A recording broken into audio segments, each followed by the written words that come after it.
everyone, so this is Michi Hoyer from Avid Chronic Racing, and I am live for the Simpit doing an episode of Formula Simracing 2017 car setup guide.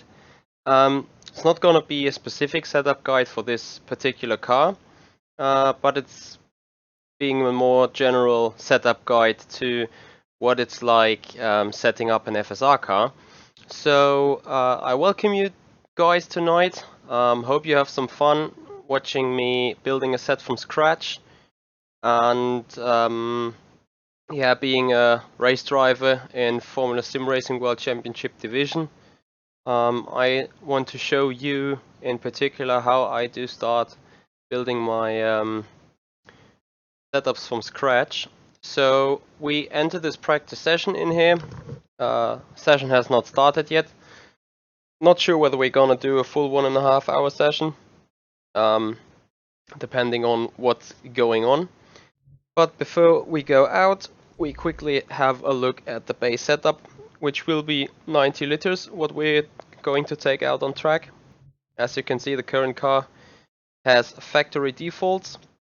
Looking at the general, here's the gearing, steering locks, pump, power coast and preload, so differential settings, front wing, rear wing, ref limiter, radiator size, we can put that to 3, brake map will be the engine brake. Looking at the suspension, the third spring up here, front spring or front suspension and the rear suspension in here. As you can see, there is no spring rate at the rear suspension, so the rear suspension is quite soft, yet needs to be fixed a lot in general setting up the car. Stock setup, that is. So this is the car from factory. It was the basic set for the 2017 season. Anti-roll bars, toe in, toe out. Oh, that's not toe out, but just toe in here on the front and the rear. Looking at the chassis, a little bit of caster setting, lateral weight distribution, and the other weight distribution, forward, rearward. Looking at advanced, that's front tires, rear tires. Obviously those are the compounds are fixed to each other. Looking at cambers, brakes, we put that to 4, and obviously put maximal pedal force to the brakes. Keep minimum brake disc. As soon as the brakes don't wear too hard and you don't have any kind of trouble with the brakes going on, you want to have the brakes as thin as possible, because bigger brake discs mean obviously more weight. More weight needs to be carried through the corners, that puts more load on the tires. More weight means more friction from the rubber to the straight, so more top speed if you have less weight, obviously. But it's more down to cornering and cornering speeds. So we keep this as minimum, and what I usually do then is simply put prime to start working on a set, working on a good balance, and then we just go out and drive our first some kind of installation lap where we get used to the track. We need to get used to this little bump at the exit of the pits.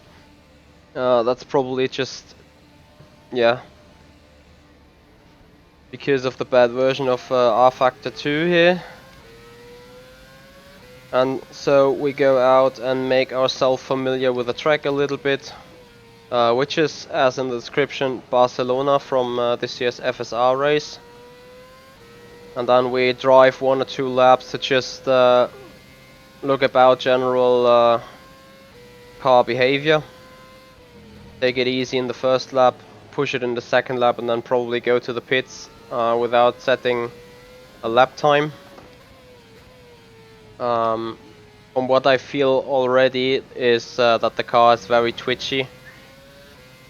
And throughout this entire setup process, I expect a series of questions from you guys, and feel totally free to just ask them if I get the chance, or be able to answer it. I will definitely do. Please don't go too deep into the details on what dumpers do. Dumpers are a very complicated area, and I have no really clue what's going on there sometimes, so I would not like to give you any advice which might be wrong in the end. Working with the dumpers is always a lot of experimenting. Wow, the rear is so twitchy here.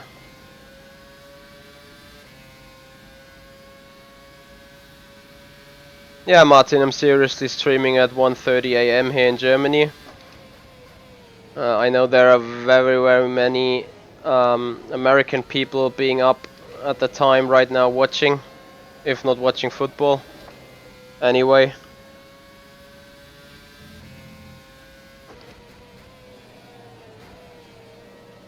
Right, I do have a lot of understeer, and the car's very twitchy on throttle.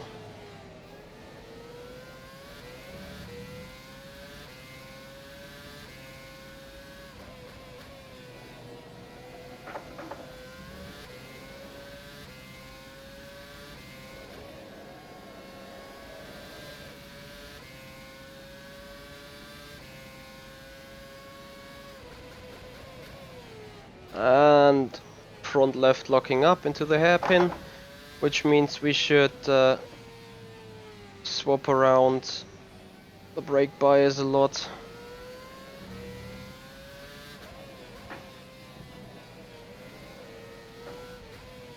So the car is so twitchy in the back, it's incredible. And I know already what's the secret behind that. Us going back to the pits for our first setup changes.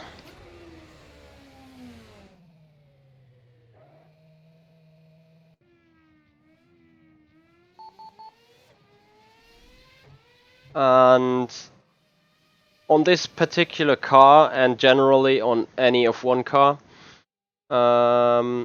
downforce being not just produced by the front wing and the rear wing, but also being produced by the rake. That means the angle the car is driving on the ground. Red Bull, for example, traditionally races extremely high rake. In Monaco or at Singapore, they had the car like moving like this over the street. And what they literally do with that rake is generating downforce by the flowing air on the car, so to push the car further on the ground, also being held by the front and the rear wing, obviously. The second thing, apart from the wings, that generates downforce is the diffuser. And the diffuser works like the exact opposite of an airplane wing. The air flowing underneath the car, flowing underneath the chassis and the bodywear, being compressed between the bodywear and the ground, and obviously the velocity will create so much downforce you can't even imagine. And as you have seen in the final corner of that one lap I did, I lost the car because there was no rear end grip, and I lost it especially when going on throttle outside of the corners because the rear is still stiff. You often run into these packers, and packers are the some kind of travel stop for the suspension. So the suspension has a travel range of 5 centimeters due to the ride height, and rather than touching the ground, you want to hit the packers. However, you want to have a perfect suspension that you do not have to put in packers, and you don't have that out bottoming on the street. So what we experiencing here in terms of the understeer, that's the reason of the packers at the front. I will keep them for now, but to show you the effect of packers in the back, as well as downforce being generated by the diffuser, I'm going to remove the packers to 0.5. And with that setting, I'm heading out again for now and put our first reference in terms of lap time. So Steam King, as you said, you were visiting Germany. Where do you actually come from? Because to that spoken Hockenheim ring, that's just an hour of drive for me from here, so around 110, 120 kilometers.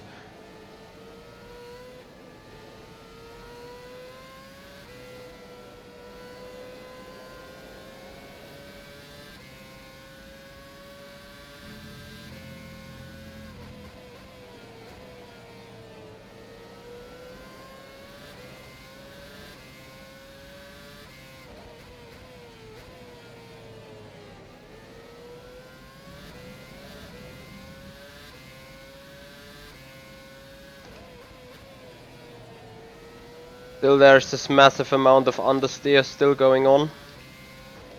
You will see it especially through here, where go wide quite a lot. Currently I'm still running on stock wings, which is 42, 41. But I do think that this is a little bit too much downforce for this kind of track. As I remember that I forgot to fix the brake bias on the setup menu. Now going through this final turn, as you can see, no oversteer whatsoever, so we can deliberately go full throttle on the main straight, hitting that limiter of the 7th gear. But this is yeah, still need some optimizing, and as you can see, I need to lift off quite a lot from throttle. Still going wide. Would have been an invalid lap, that's for sure. But for now we just keep going, since we will improve that lap time anyway.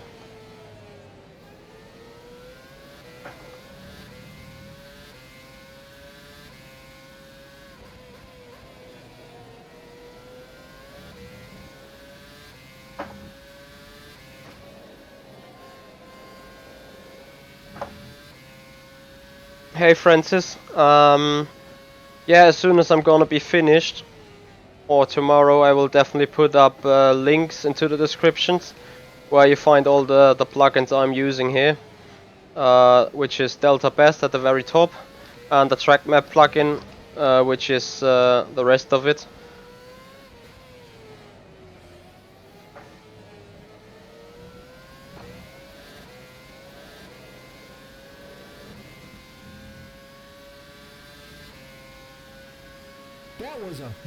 So, and we finish our first flying lap with a 125.5.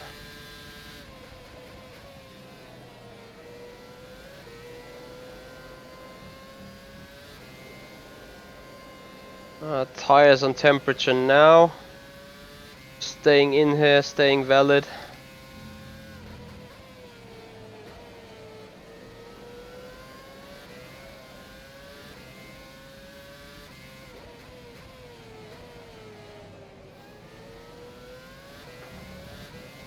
For those interested, I'm using a little bit of railroad. Railroad and rFactor 2 means actual grip, not just visual rubber laying down, but also physical grip being generated by it. In order to just make sure that all the setting changes will make the time difference in the setup or on the lap time, I've just put a standard version of this railroad on my local server here and put the railroad to static, so that the railroad doesn't evolve as long as I keep going on here. By that we just make sure that all the time gained on the lap time will certainly come from the setup, and obviously a little amount from driving as well, but mainly still just from the setup.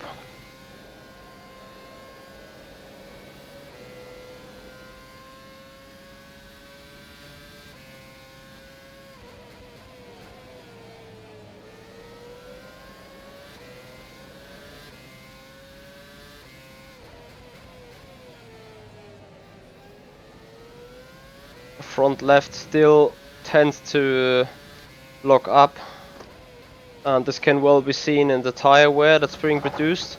If you look at the right hand side, on the top numbers bar, there we have the digit wear, and the front left is 3% more worn than all the other tires are.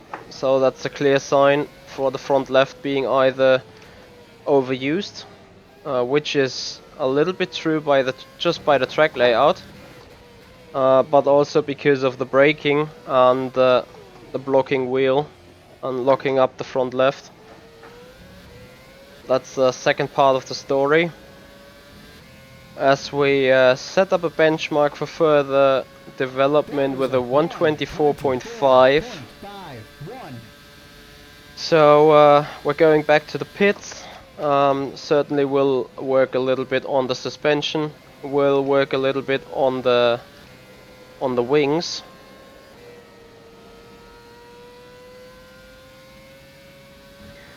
Old, I think you're quite right. I was just able to talk to Sean like half an hour ago. So yesterday's show was a little bit, well, let's say it had a little bit of an influence of his today's feeling. I think that's certain. But to be fair, after such amount of drinking going on, who wouldn't have an influence today of that? So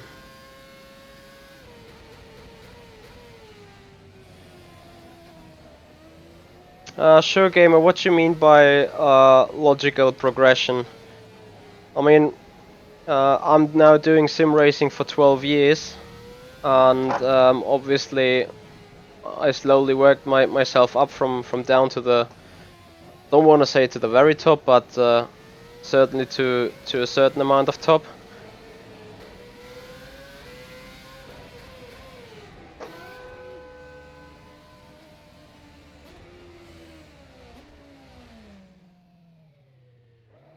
Right, so what we definitely know is that the gearing is too short, hence why we do 1 or even 2 clicks longer on the final, and to make better use of the first gear, which we definitely need out of the hairpins, we lengthen it a little bit. On the other side, we do know that we lack massive downforce at the front, so we remove the packers to 0.5. That will give us a lot better travel suspension range and will definitely help us throughout turn 3.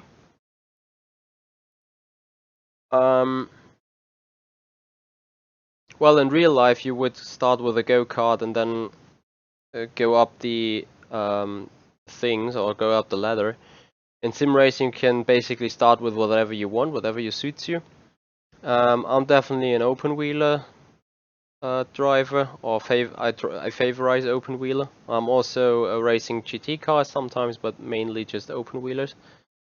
And yeah, I mean, you run through a series of sessions, like you start all over from joining open lobbies on rFactor 1. So did I. I was joining open lobbies. At some point I got asked whether to join a private league. Then I raced in a private league. Then I joined another private league. And from that private league you start to create friendships and rivalry sometimes. More like friendships, to be fair. And you know, after that, 3 years later, one of those old friends from that private league said, "Hey, what about racing in FSR in the Ace division?" And well, that got me there, and from there on, I started to do my own development so far. And yeah, currently racing where I am, I'm very proud. I'm very happy to be there, and hopefully you guys can some ways capitalize on that as well, as I'm trying to give some knowledge to the outside, because I'm often being asked, what you gonna do? I got that issue with the car. And in Avid Chronic Racing, the team where I'm racing in, we also got the Avid Chronic Racing Driving Academy, where we do videos like that, where we give advices like that, where we also have our setup guide, which is like a 70-page long guide to how improve the setup, how improve the car, how improve driving, and how improve yourself as a driver, on mental aspects, on physical aspects, stuff like that. Everything is very, very important going into sim racing, esports, and everything like that. I mean, you're looking into details in Motec, just like a Formula 1 team does. So you're also, when racing a full race, you're gonna be, you're gonna be facing a physical task, a physical adventure you need to deal with. So mental strength and physical strength is very important. And I have to say no to Sure Gamer, because iRacing, that's the way you do there. You go from the slower cars to the faster cars, but in rFactor 2 or Assetto Corsa, whatever sim or Simcade or whatever arcade game you want to join, you simply pick the car you like, you simply go, you practice, and at some point you're gonna be up the top, or you're gonna hit your limit there. And that's what racing is all about. Right, going back to the setup, we now have lengthened our gearbox, which enables us to go faster on the straight, and we have increased the downforce, or the front end grip, by letting the front suspension travel a lot more. Simultaneously, I will take down the wings a little bit, and then we go on again. Why I was decreasing the wings is that I think the racetrack itself favors lower wings, not too high wings, because there's quite some high-speed corners. When going through them fast enough, the downforce is still enough.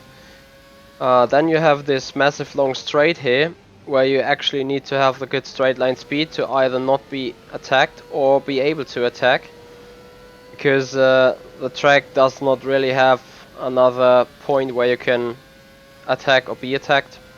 So the main straight definitely being the straight to look at in terms of setup. So we might definitely lose out a little bit in this middle sector here, going from turn 6 to turn 8 or 9. That's 7, that's 8, that's turn 9. We may be even a little bit slower through 11 and 12. But we will see. I'm quite sure and confident that we will improve on our lap time. Maybe not on the first lap due to the cold, the potentially cold prime tires, which is the harder compound. There's still another option left that can be raced. But basically this prime just heats up as soon as you did your first timed lap. And now the car actually feels start floating, or feels like floating a bit. Hitting 307 before, currently hitting 309 with the lower wings. Definitely losing a little bit out of power because of 7th gear. As you can see, despite the cold tires, we can go a little bit faster through that turn 3. That's all because of the suspension now being able to travel at the front.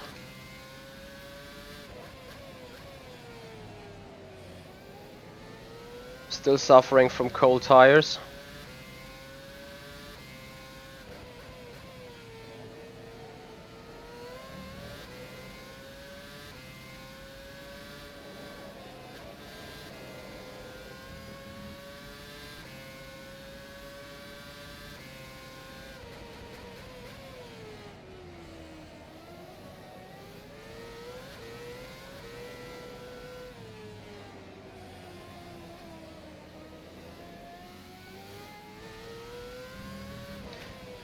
To quickly answer the question of sim racing rig, I do have head movement and all that stuff off, so all the vibrations I do see come from the car or the suspension or from the track.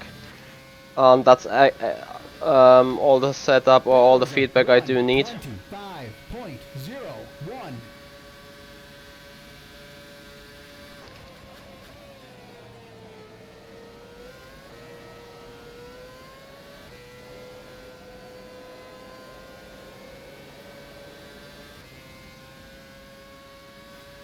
Right, now entering the second timed lap, which now should definitely be faster than what we did before, if not outbraking myself so heavily all the time.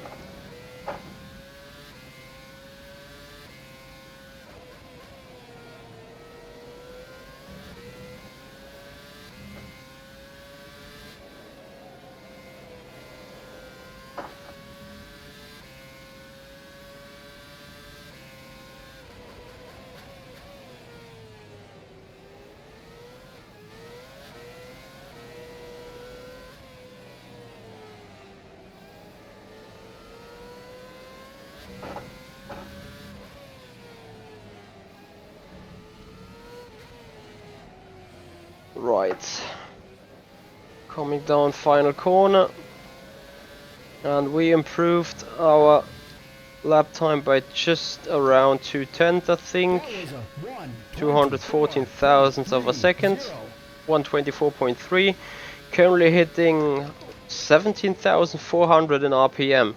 Now, I would say this is entirely perfect, because when you race against other drivers, you're gonna end up being in the slipstream. And then you just need a little bit of a margin to run in the slipstream and go faster than you would without. Therefore, the length of the 7th gear is oops. Not sure if it's really perfect, but it's just about being good. And yeah, El Bujo, you're absolutely right. Like, I would have loved to be a real racing driver, that's for sure. But my family hasn't been as rich as required, and obviously I haven't had the right childhood in order to be a good racing driver in the real life. So very early, being age 12 or 13, I looked at something different to operate on my passion on racing, and so I found out about sim racing, starting in F1 2002. Then going to rFactor 1 in 2005. And yeah, this is now where I am.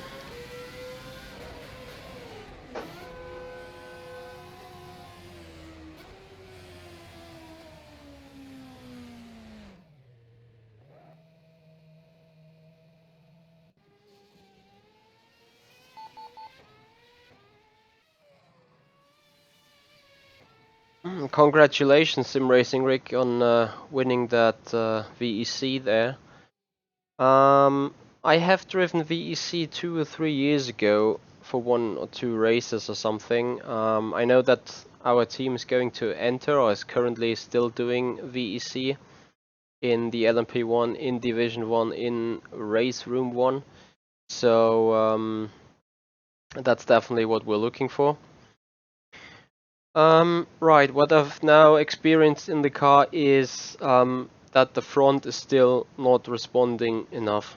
It's not turning enough. I would still say I do have understeer. Yet I don't think I'm going fast enough on the straight, so what I'm gonna do is decrease the wings by 1 click again. And in order to make the front rotation a little bit easier, I go 1 click lower on the rear wing. I don't want to deal with differential right now, because that will be the fine tuning at the end of this episode. If not, on the second episode of that then. Right, with the front being stiff, like that's really stiff here, you can go up to 191 Newton per millimeter. You want to definitely have it lower, so we come from here. Sorry, from 129. We want to lower it to 104 for now. Having a look into that. And with those 2 changes, we now go out again and see if we can improve even further.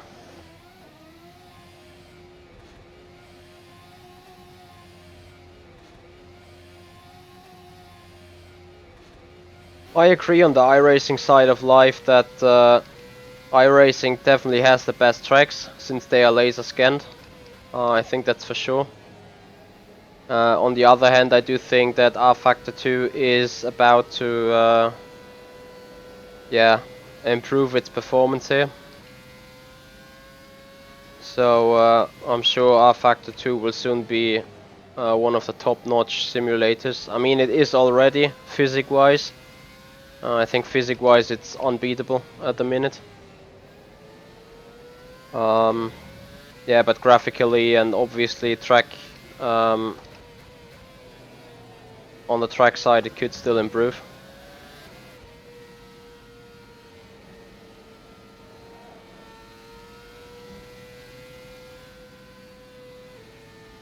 Right, getting in some temperature of the tires. So as a short rehearsal, we've lowered the wings.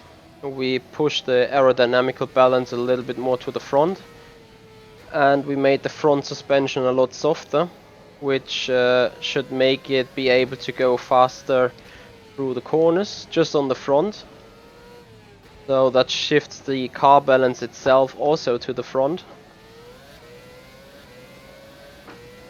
Which, as you can see, results in a more twitchy car again in the back, especially when entering the main straight. And we did 310 before, now doing 311 if I saw it right. Slowly getting there. And still got cold tires, hence why I'm a lot slower in the opening lap, turn 3. Car is a lot more twitchy again now.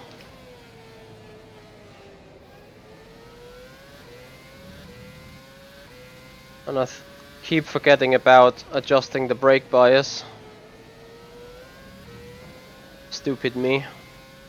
Probably I won't think at it, because as soon as I turn it down in the car while racing, I feel like that it's been okay. And then I forget, I keep changing about it.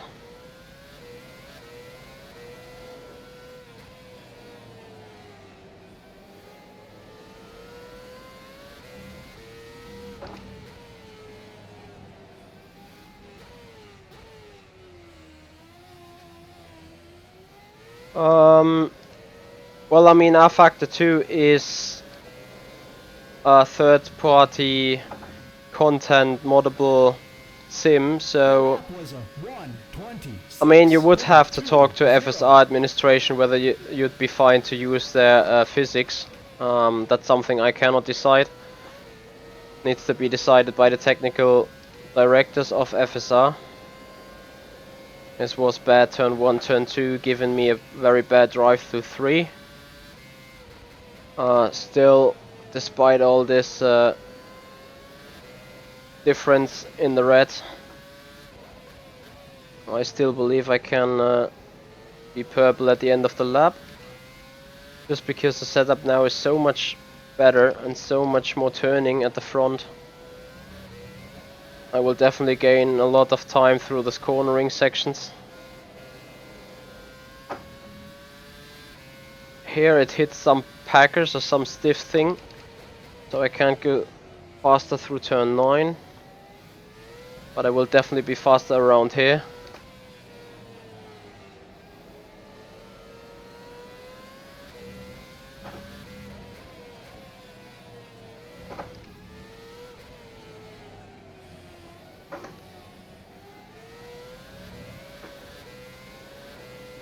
I have not thought out braking myself. But as you can see on the virtual best time, it's a 124.130, so 170,000 to find there. Just need to make sure to hit this turn 1 and turn 2, and then have a good drive through 3.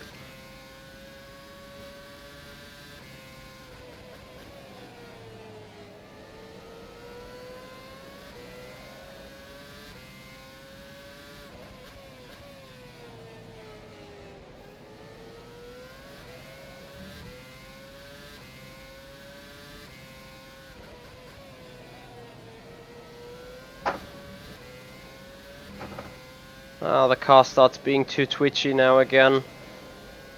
and that makes me feel like we hit some kind of stiff suspension parts.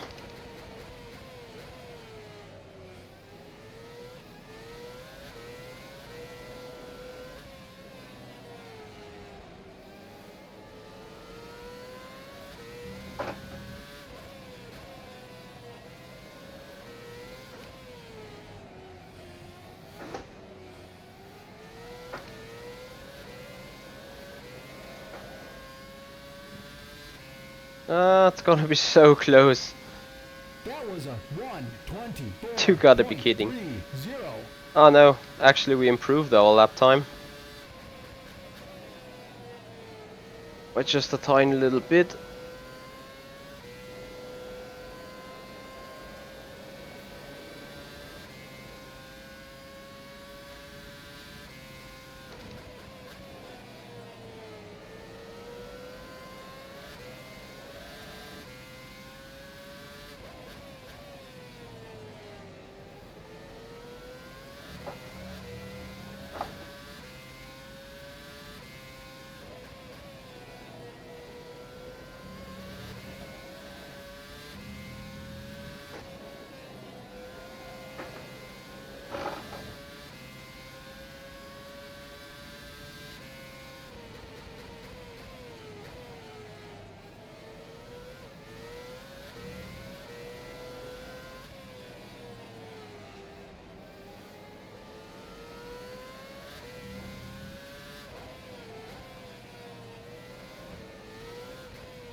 So that's the current potential of the car. 124 dead, even 123.991. A Simpit is currently watching. Well, actually, the Simpit is actually driving since I'm official contributor to this channel, which I would like to thank Sean Cole very much. It's a pleasure to work for him and work with him together. And on the second hand, or on the second side, very friendly greetings from Sean. He's currently not in best shape, I think. Being a little bit exhausted from yesterday. Some people might even say he has a little hangover. But I'm sure he will ditch his nose into the stream for once.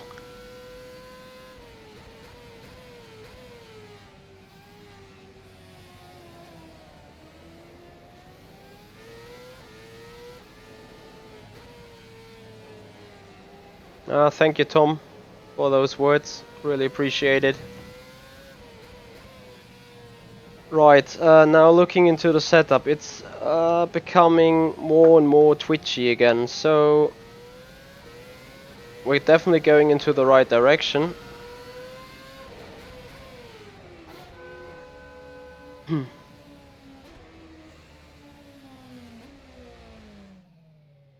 Sure, gamer, no, you don't really have to. In Pro, you can file a team by yourself. In Ace, you can file a team by yourself. Only for WC, you do need a team license to compete in the World Championship division. So that's everything you basically need. Looking at the setup right now is that twitchy back definitely coming from a too less grip in the back from the diffuser because of the ride height. I still can reduce that to 4.5 and may even reduce it completely or may take out the packers completely. We will surely find out about that soon.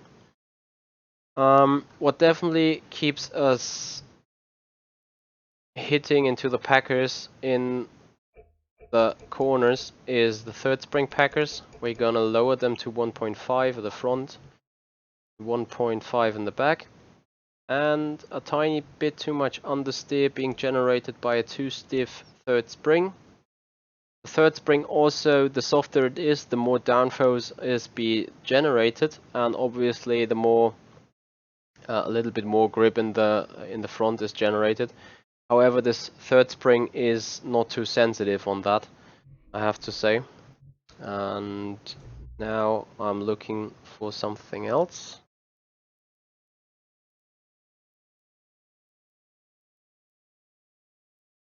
Something that could help us make the car a little bit more turning is put weight distribution.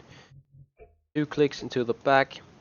That enables the car to go a little bit faster around the front, and the car will be a little bit more oversteering maybe, but it also will be a lot better on traction, which helps us out of the final of the final corners and out of the hairpins.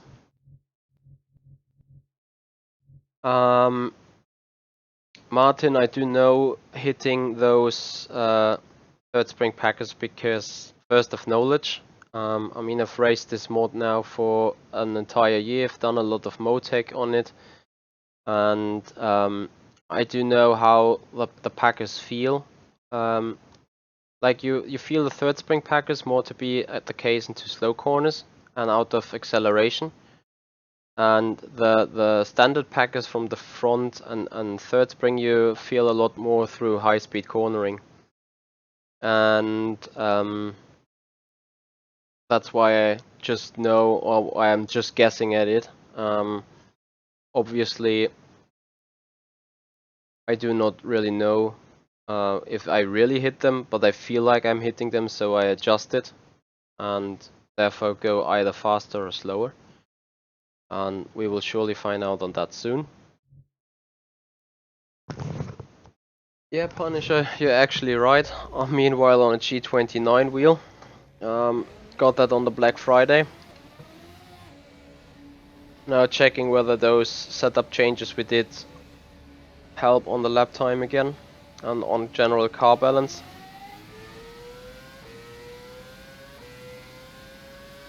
To ARB about the hybrid engines, I don't really know. I think no one really knows either, apart from Studio 397. They brought out the, I'm not sure whether it's published already, but they announced that they bring out the Formula E mod. And I think this Formula E mod will contain quite some basic knowledge and some basic physics engine to emulate hybrids and stuff. So definitely we'll have a look into that as soon as that comes out.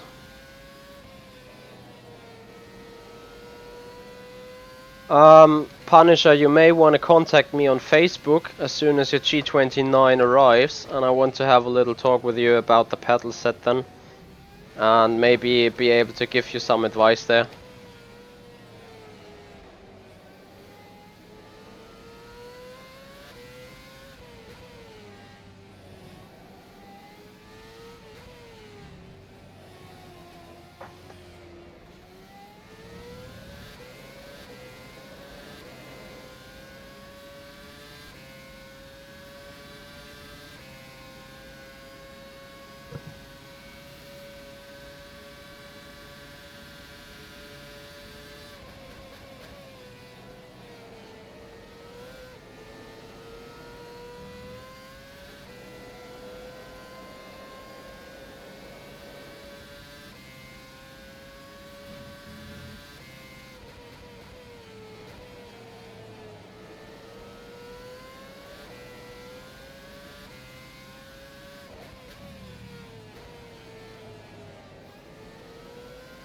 Right, as you know, the first time lap is required for getting used to the new changes of the car and also getting some temperatures into the tires.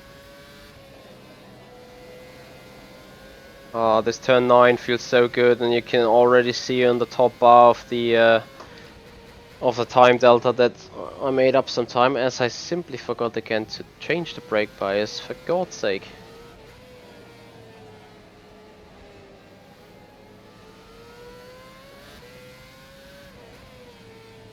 I'm sure me and Sean will find some time to tune up that BMW. Just need to be a little bit more patient, I think.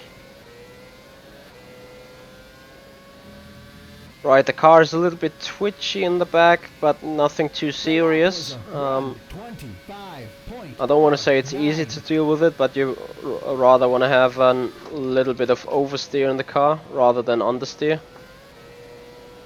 Because against the understeer there's really nothing you can do about as a driver. Whereas the oversteer can be managed by yourself with the pedal work and steering input.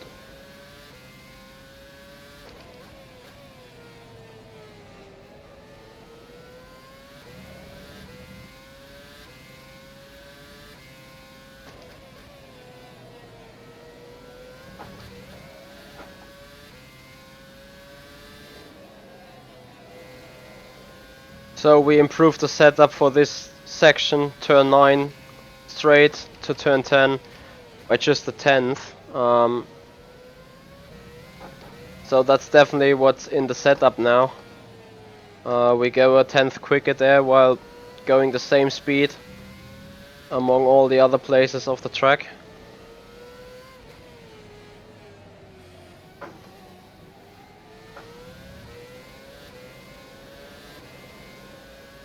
Which sets us in 123.8.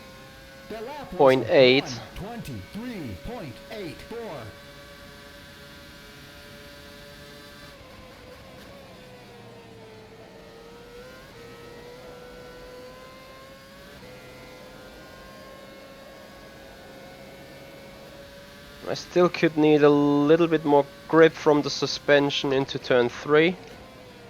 Although the same into turn 4, but we're running close to the limit of the car there, that's for sure.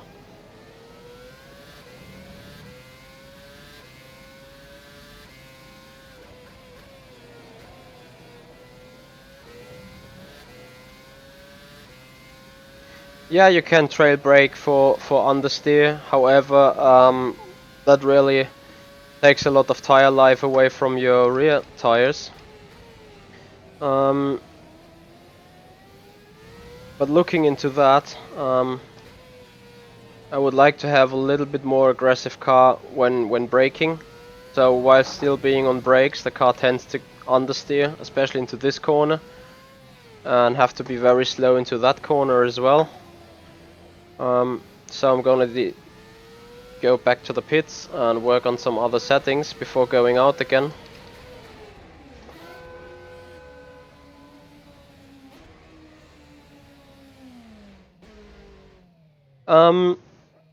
El Bujo, it's more about you decide what you're gonna do by what you think what's gonna need it. So if you're like, I need to find a good example. Maybe just imagine in that turn 3 of Barcelona, you suffer understeer. So you think about the solutions. What can you do? You can either soften the suspension. You can either the front suspension, obviously. You can either stiffen the rear suspension. You could raise the rear ride height in order to give the rear less grip. You could lower the front ride height in order to give the front more grip. You could push weight around and stuff like that. Let's imagine you just go 2 clicks up on the front wing and that's fixed then. But because you went 2 clicks up on the front wing, that means your rear is very unsettled around the final corner. Your rear is very unsettled around the uphill turn right. That's turn 9, that is. The one where I just found 1/10. And then you start thinking, alright, what can I do to the rear to make it more stable without removing the front wing, because that would bring back the bad balance into turn 3 again. So therefore you could then decrease the rear ride height to increase the rear end grip, or you could soften the rear suspension, or you can take up the rear wing again, but this would equally mean like lowering the front wing, so I wouldn't advise doing that. So I would try to find anything on the setup that conquers the problem. So usually what you do first on the car is set the basics. So you come to a new track, you drive out once in the standard setup, and then you see some issues like too low wings, because you know at Monza you do need low wings. Then you look at the gearing to be good on whatever wings you agree. Then you look at the tire, not tire pressure, the brake pressure. You look at the brake ducts, at the coolings and everything. You just set the basics, which do not change too much on the balance. And as soon as you find the basic configuration for the track in terms of gearing, aero setup, brakes, and weight, you're gonna start around working on the suspension. You then tweak the aero one click up or down or two, or you start experimenting whether 5 clicks less on both wings are gonna give you more an advantage. So that's the way you do it, I want to say. I mean, there is no strict plan you need to do, like first do that, then do this. Sometimes you just fiddle in a set and it feels okay, and you go on working on it, twitching it. And sometimes you make a setup in the first step which is really crap, which you can't really race, which has a bad balance, which needs a lot of fixing. So whatever situation you will find in, you then just need to take the adequate actions to get to the level, or to get to the point where you're heading at. And there is no kind of recipe like how to cook stuff or how to cook a perfect setup. All you need to do is, when you have a problem, identify the problem, then understand the problem, and then think what could cause the problem, or think about what could solve the problem, and then you try it. And if the problem is fixed and no other problems occur, then you're fine. If one problem is fixed but other problems occur, you need to think about the new problems again. And as soon as you eliminate like all problems, you're gonna be fine. Like sometimes you're traveling around in circles to find the basic set, and there are some moments where I think like, good God, I was so close as being to the perfect set like 3 or 4 sessions ago, and now I'm just at the very same point again. So that happens sometimes. Sometimes you learn from it. Sometimes you simply don't.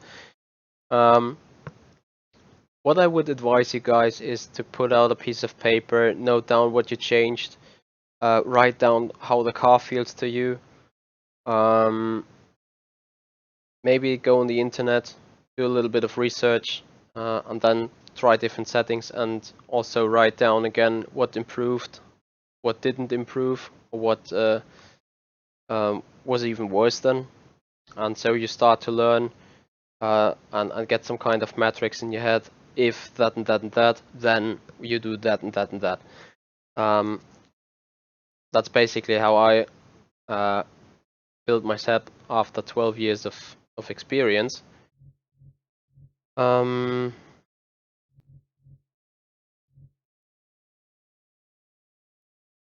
What do I enjoy the most?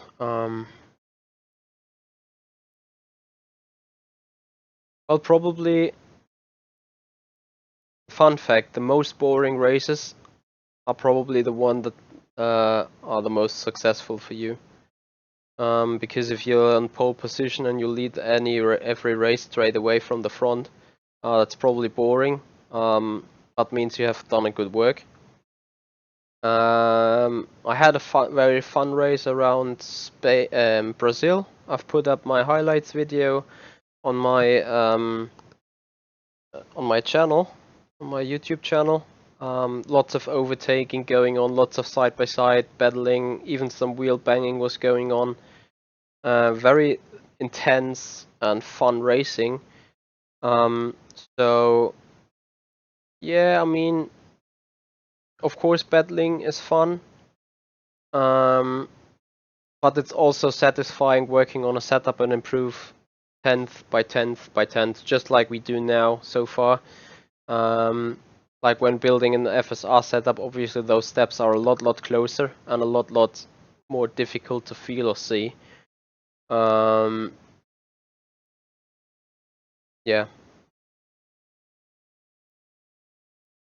At ARB about the long runs, that's what I was going to show you right now coming up. As I wanted to now finally adjust the brake bias at first. Take down a little bit more camber. Weight distribution was fine to me.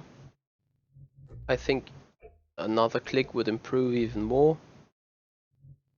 And then I would only suggest going lower on the packers at the front and at the rear. And then go like that. Put in a final try before we then look at setting. Oops. Setting up a pit stop.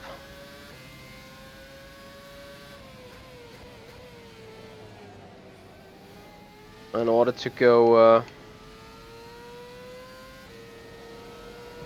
for a long run, which I then will put it on 100 liters or something.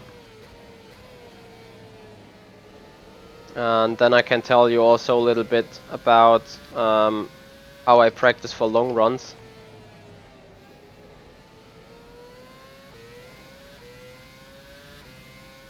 At Sure Gamer, that really depends. On some tracks you have it done quite fast. Like I had the race in Brazil. The Brazil race was this kind of race where I just hopped in the car, did a little bit of tweaks and worked together with my engineer, and we were done pretty much after like 3 or 4 hours, after like 80 or 90 laps. And then I remember at Manicure in the mid-season, where I've done like 750 laps, not going anywhere, and suddenly it went boom. Whoa. And suddenly it went boom, and the car balance was there, the confidence was there, everything was just where I would have needed it. And yeah, it sometimes really depends.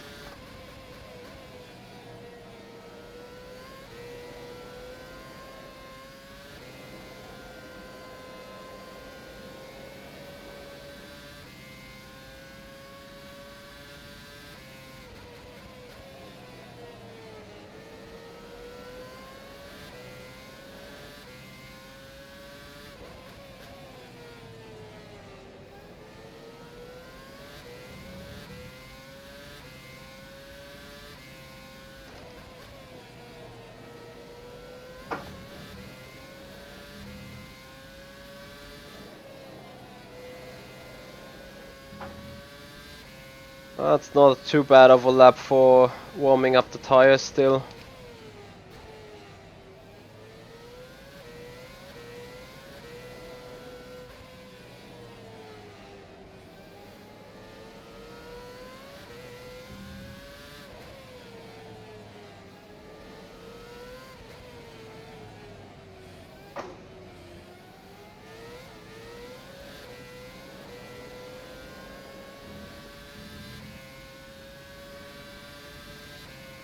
The lap was a 1:23.91.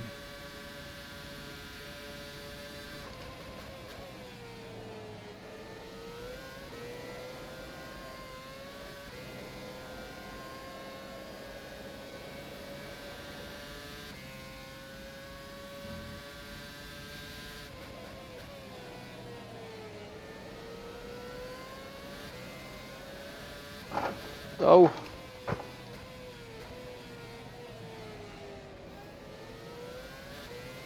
Was a little bit too wide out of turn 4.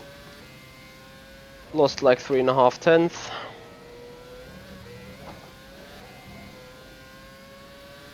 The car's too stiff in the back now, and I do think I be able to fix that though. But I need to go back to the pits before going into that long run.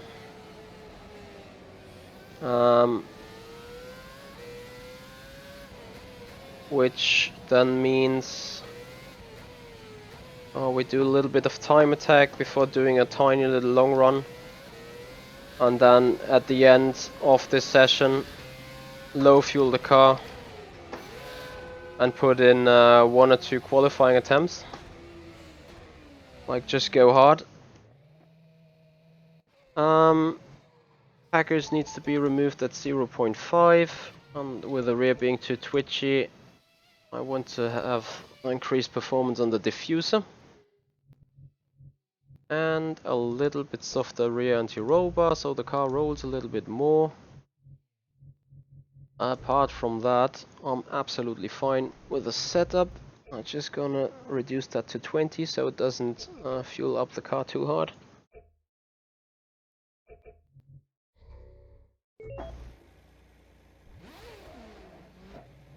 Yeah.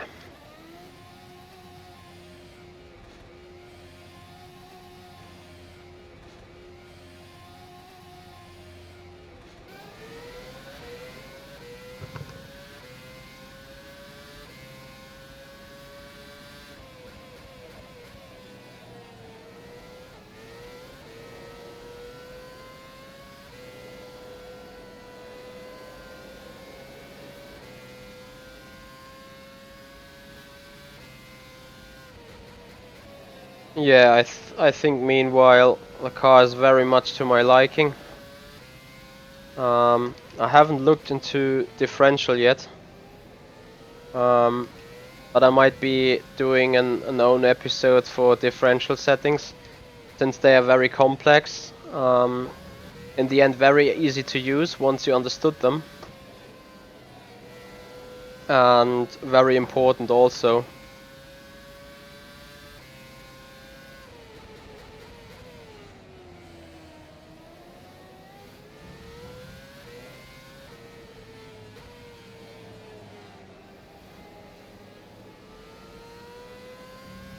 Thank you, Steam King, for being around. Happy you joined us. Enjoy yourself. Have a nice evening. Good night, and thank you very much for watching.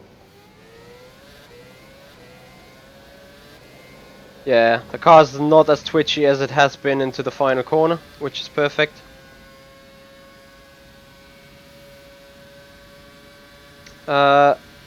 DGVI know the packers are set there where the third spring, and the left side is the front and the right side is the rear.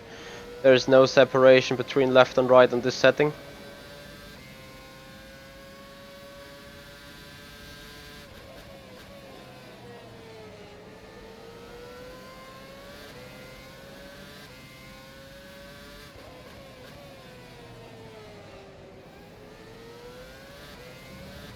So, still being in the warm-up lap, quite yet we are on pace. Car is feeling very good. Got really a lot of confidence into it. Hence why I'm going quicker than before, while still being on the warm-up lap there.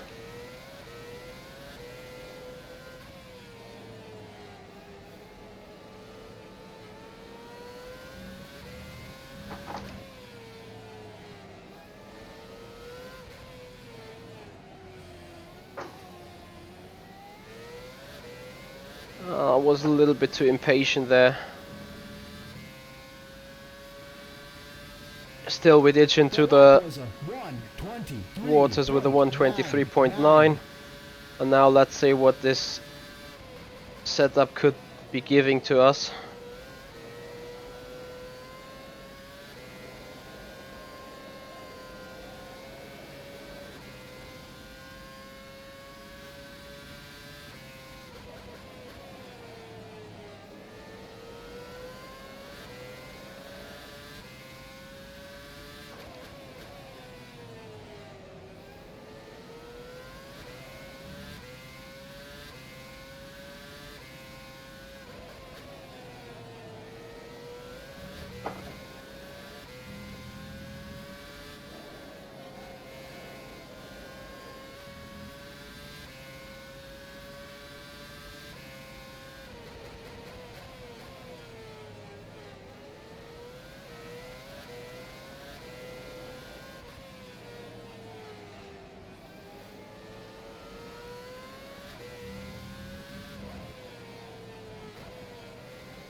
So we improve out another That was a close to 3/10, 123.55. pulling in a 123.5. Now requesting pit stop for putting in 100 liters, which will be plus 23 in the end.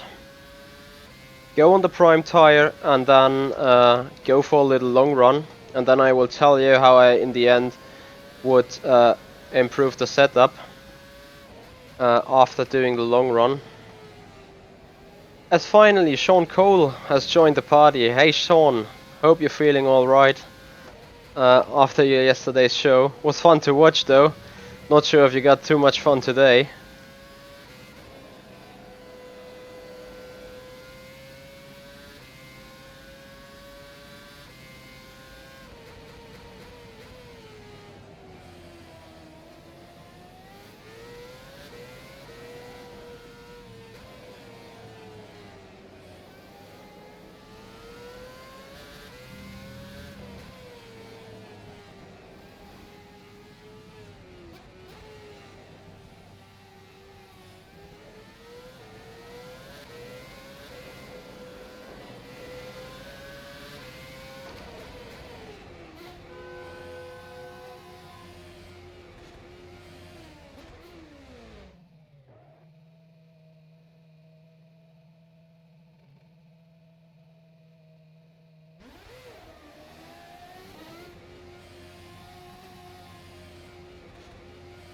Right. So we're going with that.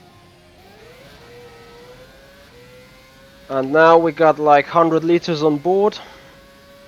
And we'll ditch into a little long run.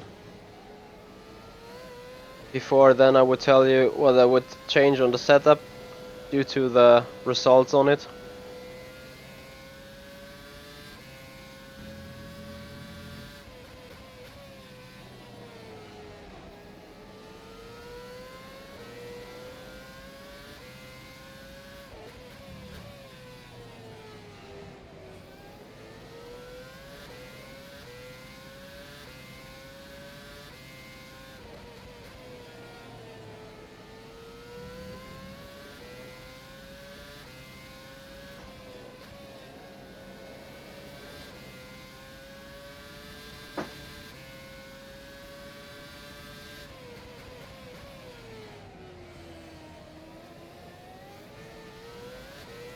Right, the car on 100 liter is very heavy.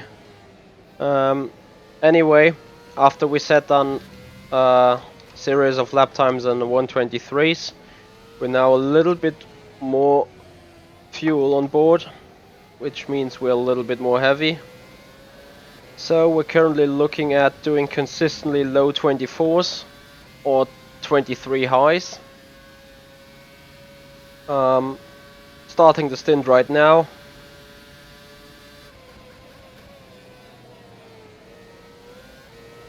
That means obviously we do not push the car to its complete limits. But we wanna go on the long play game, so we try to drive it very precisely, like we would race it in or drive it in a race.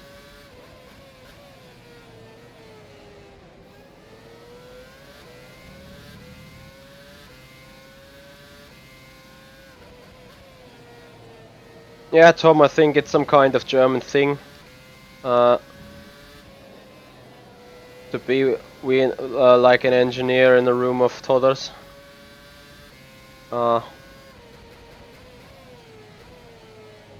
Probably standard procedure.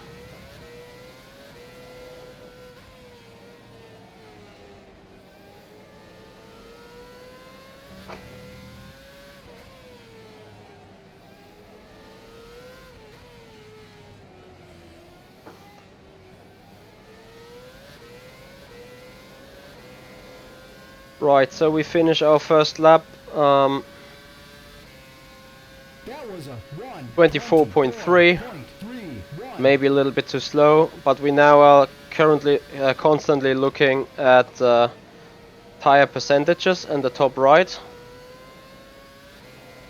Now we want to see them being as equal as possible, or if not, the front to wear out a little faster than the rear. So that will keep a nice balance in the car then. But anyway, the 24.3 probably being very slow at the minute because of low tire temperature. I mean, I didn't push the car too hard in the opening lap, so I still think there is room for improvement.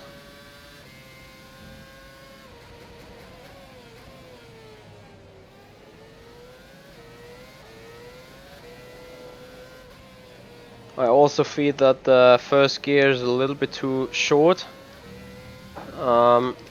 Hitting the power too early out of the hairpin. Can't fix that right now, but that's not necessary as well. Because with a heavy car it's probably just about right. But I will be sure as soon as the car becomes lighter. That might etching out an issue. Now setting a 124.1.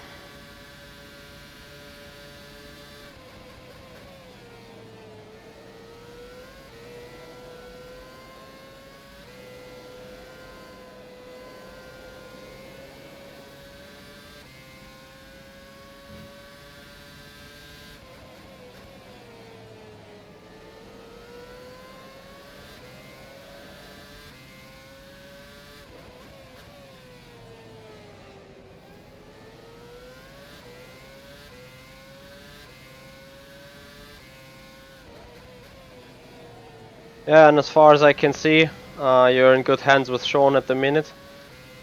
Loads of messages popping up here.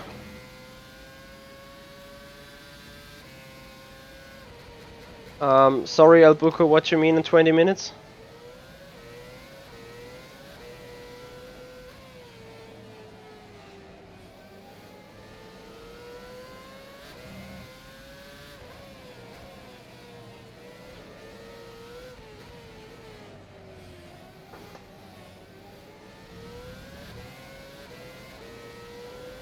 After a 124.1, coming down in a 124.2.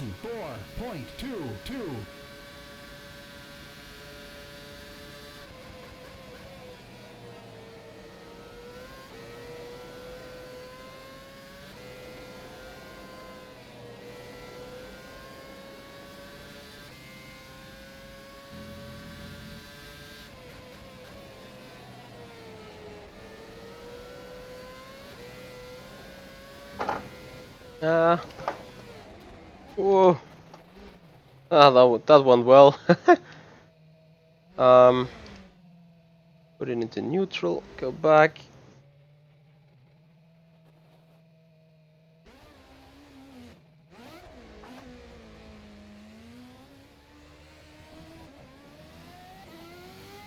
Right.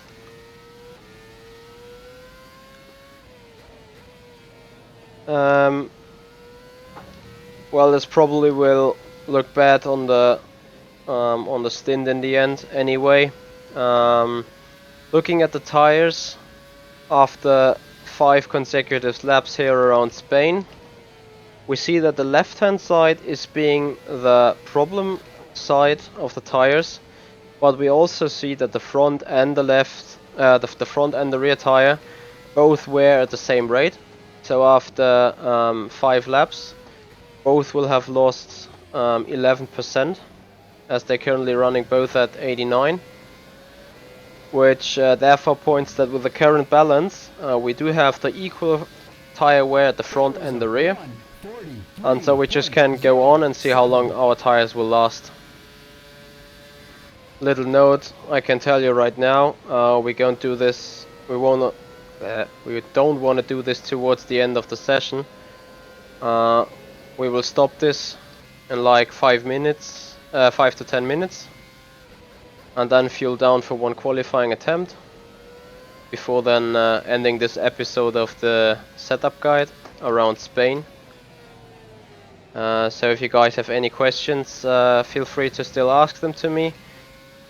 While being driving and need a focus a little bit, I hope still I can answer them.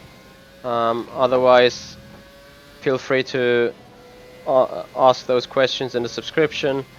Ask those questions on my channel, on my Facebook account. Ask them wherever you find me. I will surely reply to you. But most probably you want to put them below in the comments, and I can ask them right there, so they stay with the relevant and theoretical content. Right, after our last valid lap has been a 124.223, we now come in a 124.253. Currently I'm using the prime compound, which is definitely made for the long game, and it gets faster throughout the stint once your tank starts to empty up. It's not the fastest tire though, but definitely the most consistent, and it's perfect for this track around here because Barcelona really puts a lot of stress and load to the tires. So the prime tire is definitely the tire you want to use here, which does not necessarily mean that it's faster than the option. Really have to make a good strategy call and make the strategy work.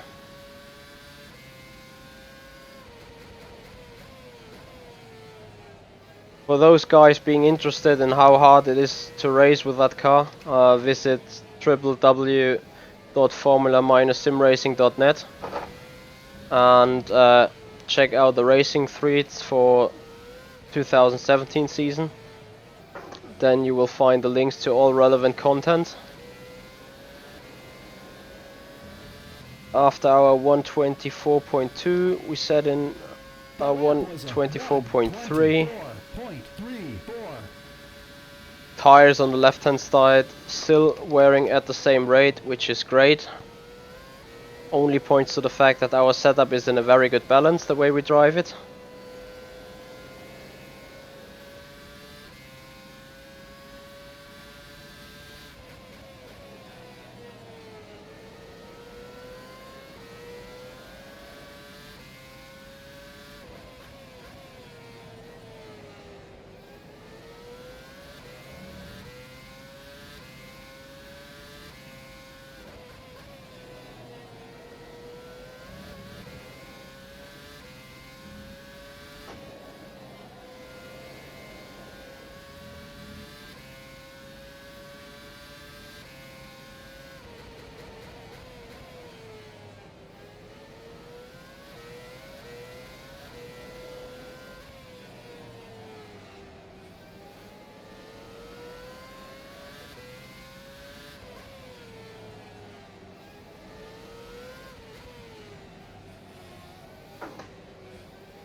Coming in for another 24.1, and now you can really feel the car becoming faster, because we started with 100 liters in our tank, and after a few laps we're already down to 73. So you will soon start be seeing 24 zeros, before then getting into the 23s. Maybe we go direct into the 23s, could be possible as well.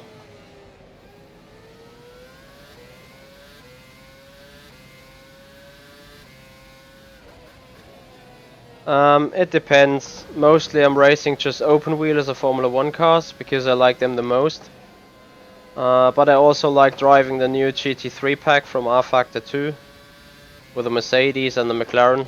Obviously, world fastest gamer was the McLaren GT3 car.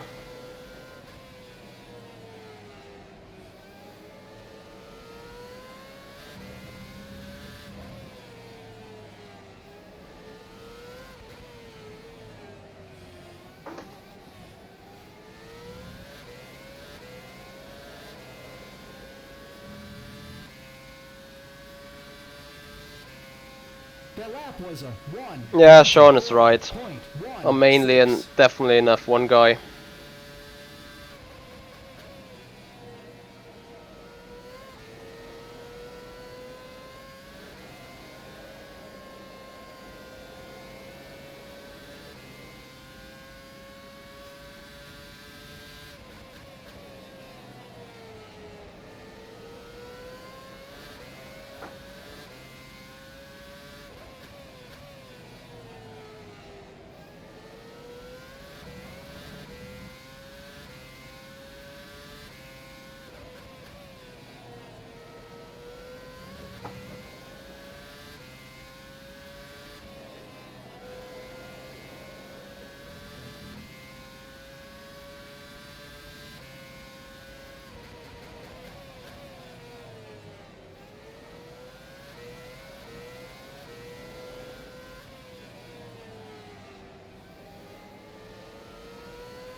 So we finished this lap being a 1:24.022, the fastest of the stint.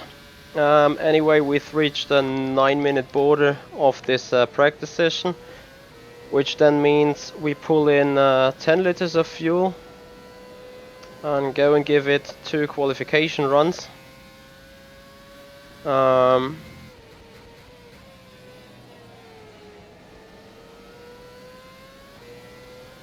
To unleash the full performance of the car. So what you usually do now is, after we've done some laps on race fuel, you could take this data to Motec and evaluate the average tire usage per lap, evaluate the average fuel usage per lap, fill in a sheet and start doing calculations. And you do the same with the option tire or any other tire available you want to use. And from then on, you just start to create a sheet or a calculation of what does work and what does not work.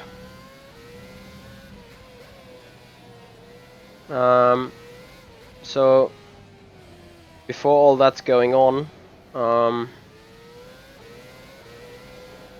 I just have a look at the stint data. Be really sure that it's useful to use.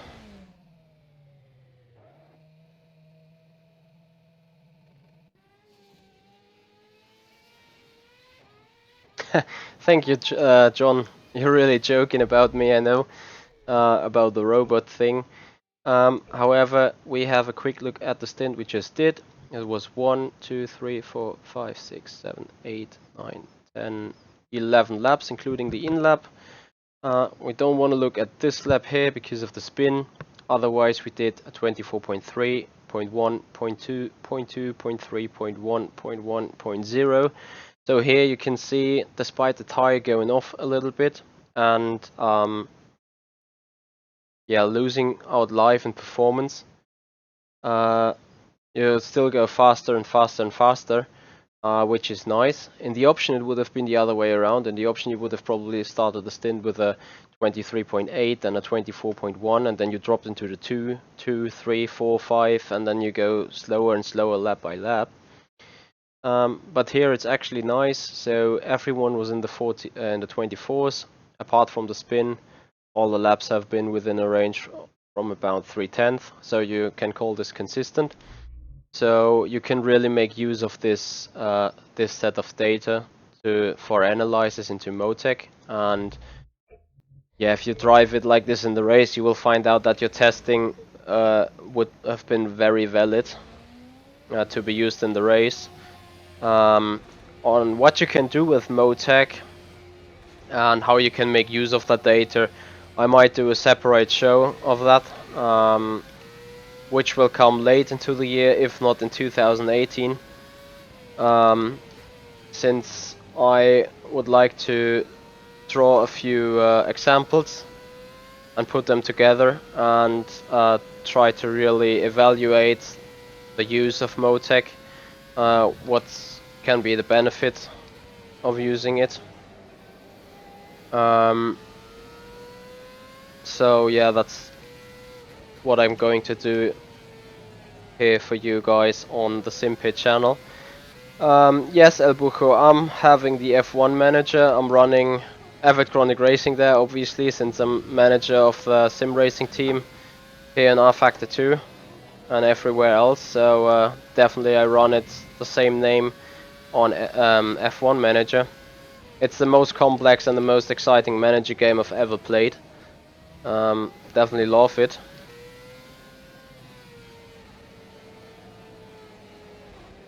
El Buco, you might wanna see my private Facebook, not the branding channel, but the private one.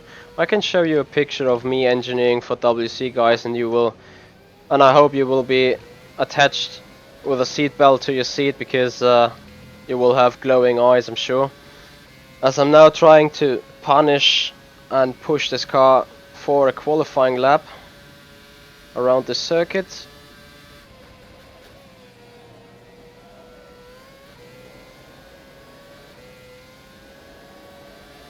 That is when you really see the balance of the car, and it's just perfect through turn 3, everything flat out.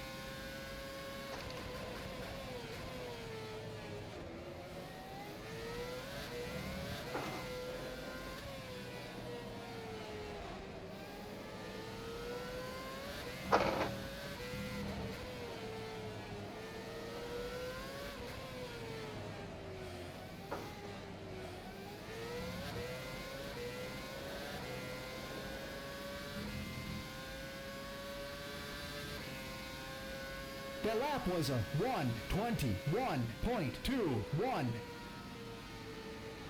Right, so this was one qualifying attempt. Yet I'm quickly boxing to pull on another set of tires and put on another lap.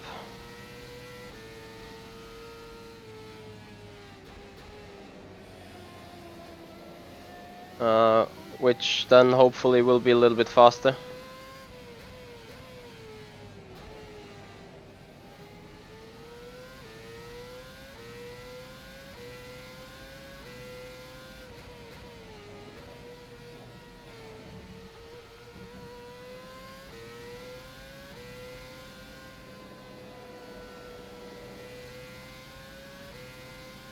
What you mean by sim vibe mix, Nutrella? I've sadly no clue what you're on about that.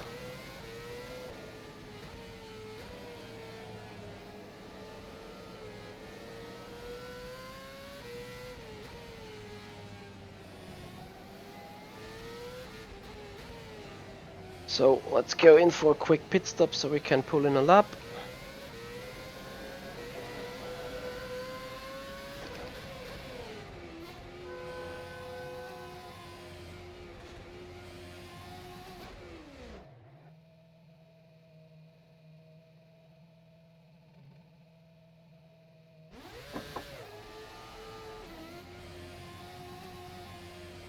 El Bujo, it like literally took me 12 years to learn all that stuff. You don't simply learn it from doing it once or twice. You're learning from exploring, experimenting, trying out for yourself.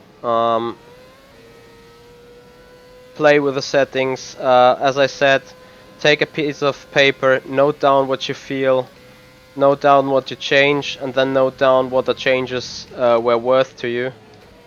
And then you start to develop a specific knowledge for one particular car or a series of cars. That's how I learned it. Of course, reading and do research on the internet helps as well.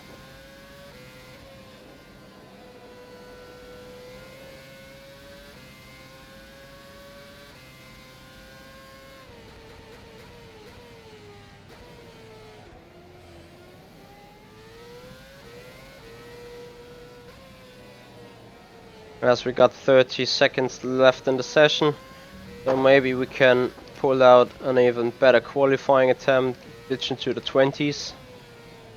Would be great.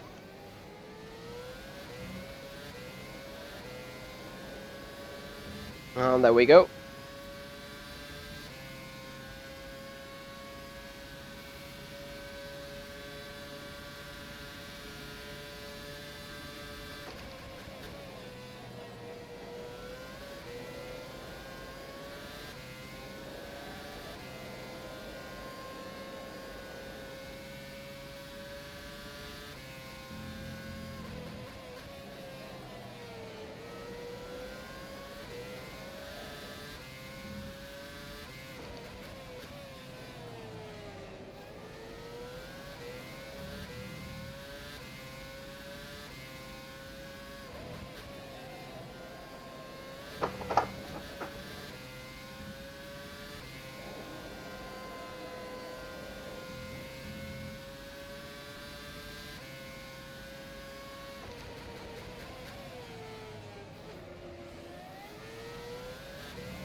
As we come around final corner to put in a 120.75.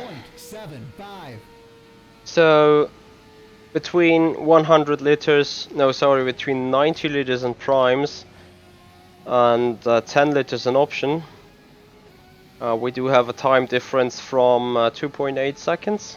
I think we did it 123.5 with a prime in 90 liters. So that will also contribute to you building your race strategy. You really have to know what's the time delta on the prime to the option or to any other compound available. What's the time delta of 10 kilogram put into fuel. So a lot of stuff going on there, which you need to have a look at. And yeah, that's one episode of how to build a race set. Of course, you can go on and on and on and start fiddling around with damper settings, of which I do not know too much, if not anything, or nothing. So yeah, dampers, I would still need some lessons on there. So we come back into the pits.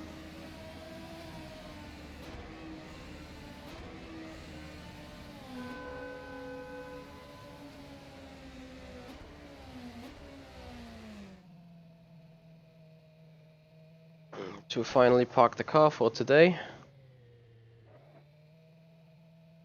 And that's it for today, guys. So I would just want to scroll through some kind of action and try to answer some questions. You guys currently got a lot of questions here. I'm totally free to read and answer them while you just see me racing in the car there. Yes, AFB for dampers you some kind needs of Motec. Sadly though, I have really no idea how to make use of it or how to read out that stuff from Motec there. As I said, that would be the option or the knowledge I'm still missing, and I would need some research on it.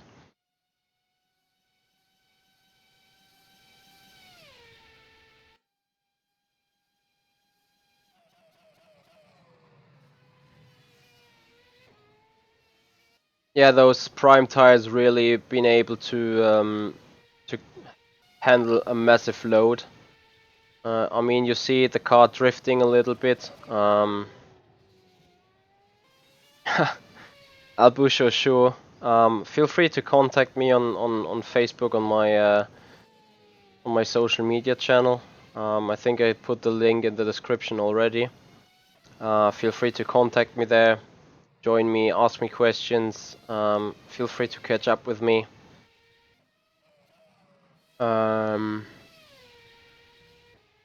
Yeah, I mean, there's lots to explore in sim racing, and there's even more to come. You can't, even with me racing every day a little bit, you can't oversee everything that's going on there at the minute.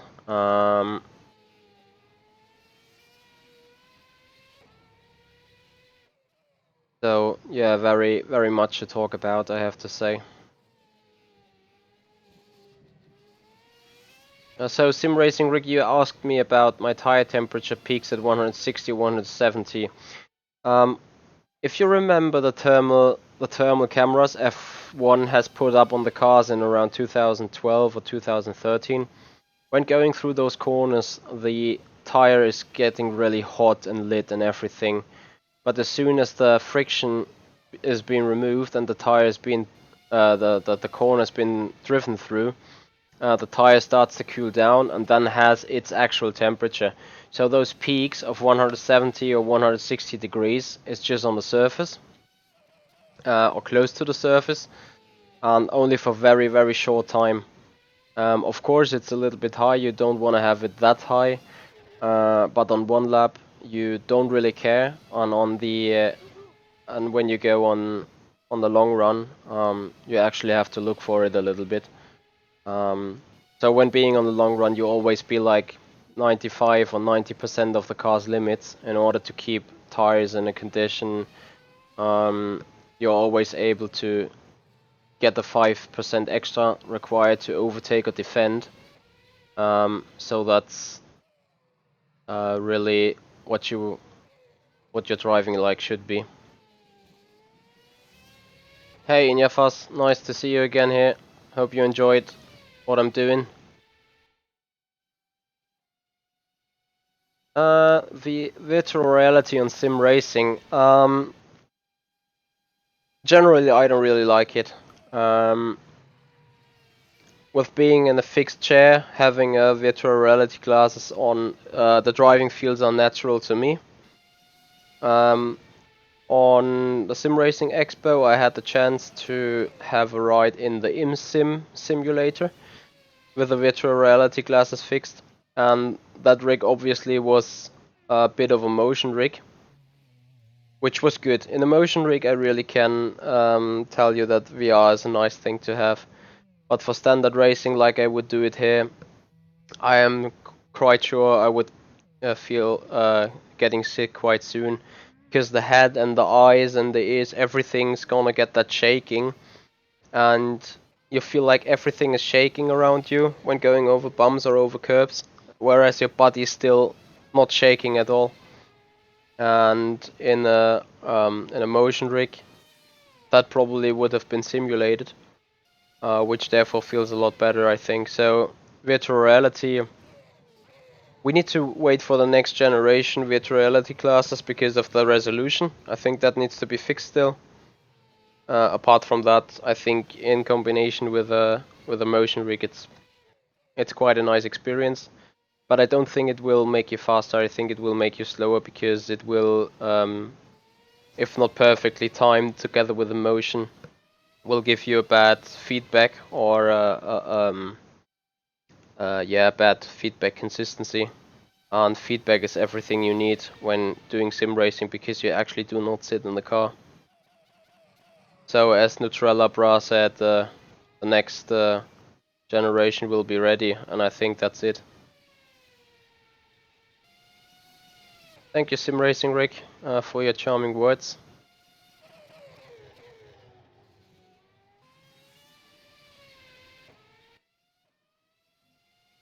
I saw people suggesting raising tire pressures on this mod. It's common sense, or it's known that the lowest tire pressure is the fastest, because the contact patch of rFactor 2 together with those tires do not really simulate the perfect and the completely right effect of tire pressures, especially when heating up.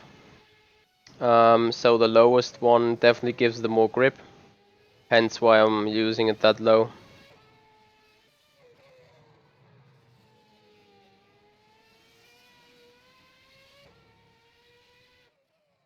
So you guys need to definitely tell me about the sim vibe thing. Is it for the force feedback or something?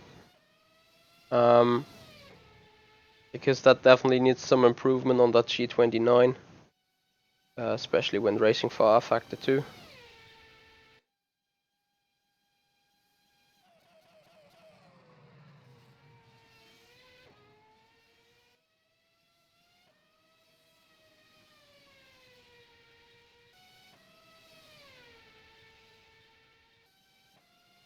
Thank you, that's great feedback from you guys.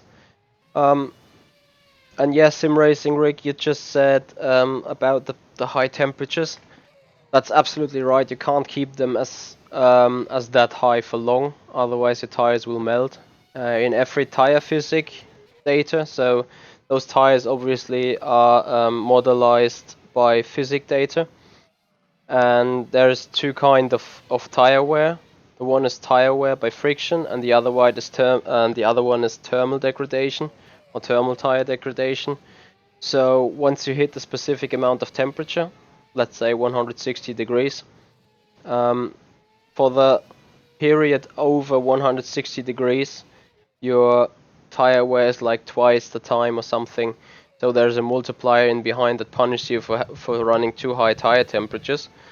But you can analyze that on either Motec or Carstat or something. So yeah, lots of research needs to be done on rFactor 2 to completely understand the most efficient points or parts of the car.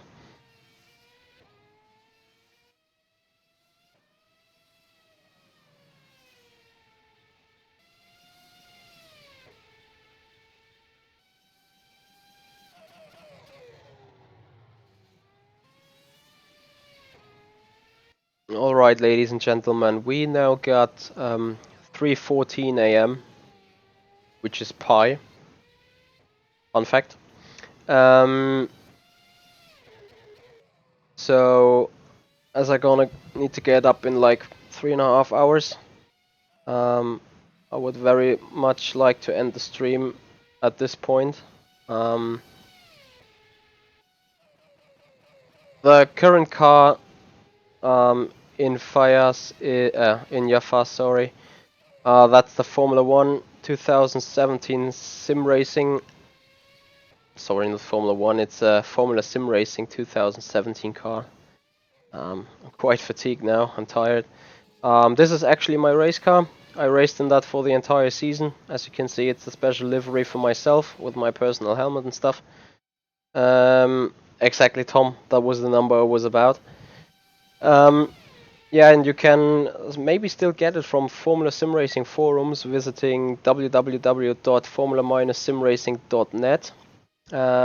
Click through the race threads throughout the forum and have a look on get all tracks and mods here, and then it's the FSR car version 1.06.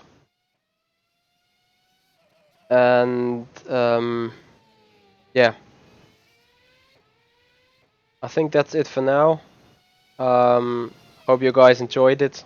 I would appreciate to see you again on either an F1 2017 career mode story on the next episode of building a car setup or whatever stream I'm gonna do. I will be more active on this channel here as well, the Simpit. Again, Sean Cole, thank you very much for introducing me, for making me a contributor to your show. I really appreciate working with you. And yeah, since Sean is around here as well, that's why I can only say thank you very much. And I hope you guys have a nice evening so far. Have a good night, sleep well. I'm Michi Hoyer from Avid Chronic Racing, and I was live for the Simpit here. And we see you guys out on track.